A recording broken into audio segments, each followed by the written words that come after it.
Alors vous croyez que la logique c'est pour la France? La logique n'existe pas pour l'Afrique. Le sentiment patriotique n'existe pas pour la Guinée. La notion de patrie n'existe pas. Je ne voudrais pas répondre à ces questions. Nous voulons faire l'amitié. Tenons compte de l'identité et aussi de la différence. L'identité, notre commune volonté à coopérer sur la base de l'égalité dans l'intérêt de la France et de la Guinée. La différence, je suis guinéen, vous êtes français. Des siècles de réserves de bauxite, le manganèse, l'uranium. L'Europe a besoin de ces matières premières pour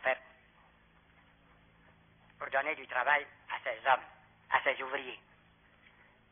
Imaginez-vous la pauvreté se généralisant, la révolte des jeunes exploités par d'autres. Permettez-moi de me parler loin dans ma pensée.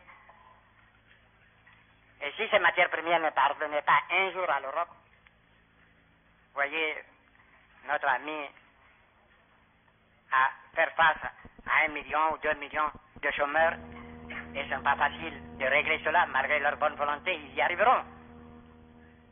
Lorsque leur économie était menacée, leur stabilité était menacée, qui a sauvé l'Europe? C'est l'Afrique.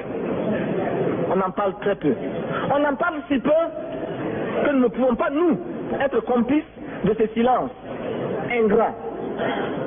Si les autres ne peuvent pas chanter nos louanges, nous avons au moins le devoir de dire que nos pères furent courageux et que nos anciens combattants ont sauvé l'Europe et finalement ont permis au monde de se débarrasser du nazisme.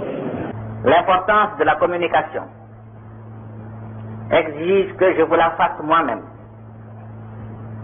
À l'heure qu'il est, l'ambassade de France en République du Mali est informée par mes soins de la décision de mon parti et de mon gouvernement de voir la France évacuer les bases militaires de Bamako, de Kati, de Gao et de Thessalite, qu'elle occupait du fait des accords franco-maliens signés à Paris le 22 juin 1960 entre elle et la Fédération du Mali et qui deviennent caduques